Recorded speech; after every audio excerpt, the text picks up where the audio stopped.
From Deloitte Insights, there's a dearth of affordable housing in the United States. Only 42% of new and existing homes sold at the end of July 2022 were affordable to families earning the U.S. median income. That's the lowest point in nearly 7 years. Recent surge in borrowing costs has caused home ownership to become unattainable for many. Home prices increased on average by 6% annually since 2000, while household incomes increased by less than 1% annually over the same period.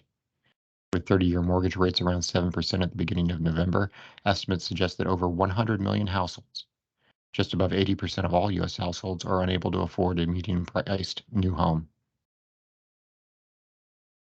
Question: is the U.S. real estate industry investing enough in affordable housing? In October 2022, the Deloitte Center for Financial Services surveyed more than 200 C-suite executives or their direct reports at U.S. home builders and construction firms to understand how current marketplace conditions and lingering pandemic-related challenges will likely impact their decision-making over the next 12 to 18 months. As part of this effort, Deloitte also surveyed more than 300 C-suite and senior leaders across financial services firms in the fall of 2021. On the topic of challenges and roadblocks, what's behind the affordability gap? In the United States, home buying at affordable levels has become less and less attainable. While economic uncertainty and rising interest rates have lowered demand, prices remain elevated due to an undersupply of new units, pandemic-era construction delays, shortages of materials and labor, and supply chain bottlenecks.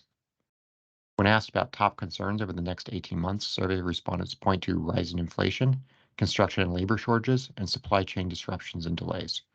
Respondents that primarily serve the Western United States most overwhelmingly identified rising inflation and the economic impact of the pandemic compared to their counterparts in other regions.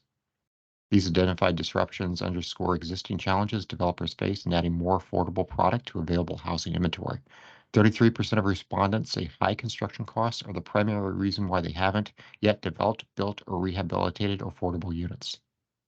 Respondents identified the following obstacles as factors that could most limit affordable housing development: cost of labor, materials, land at 35%, financing issues 31%, development fees at 28%, and taxes at 28%. Respondents from the West were more concerned about financing issues and developer capital compared to other regions, mentioning they could limit production substantially. On factors that respondents expect to most impact the production of affordable housing development, we see here cost of labor, materials, and land, financing issues, taxes, development or construction fees, local zoning, subdivision regulations, land use policies other than local zoning subdivision, other government policies, standards from the state building or fire codes, and reaction from the community. Bridging the affordability gap. Respondents identified a few methods they are using to bridge the gap between new supply and demand. These include integrating affordable housing into multi-use spaces. Almost 26% of respondents who have developed or rehabilitated affordable housing units since early 2020 are integrating other property formats, such as office and retail spaces, into their affordable housing projects, leveraging favorable zoning, tax incentives, and rent subsidies of multi-use commercial projects. 2, adding affordable units onto existing properties. Almost 25% of respondents are expanding their projects by building additional dwelling units on their properties. 3, finding affordable housing friendly areas. Local engagement also continues to play a key role. Just under 24% of respondents who developed or rehabilitated affordable housing units since early 2020 say they have started conducting operations in more affordable housing friendly municipalities. 4, offsetting rising costs with incentives. Incentives such as expedited pre-construction approval processes, reduced fees, and financing programs can help bring more affordable supply to the marketplace.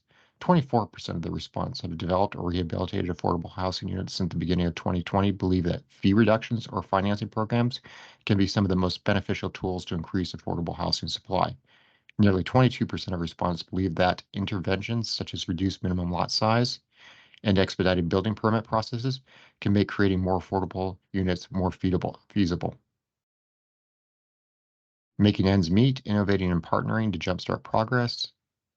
Following are some ideas developers should consider: integrating market rate housing with other residential formats, finding ways to reduce material costs, exploring alternative products to traditional units, partnering with municipalities in new ways, partnering with other financial services firms and fintechs, and considering end use expectations.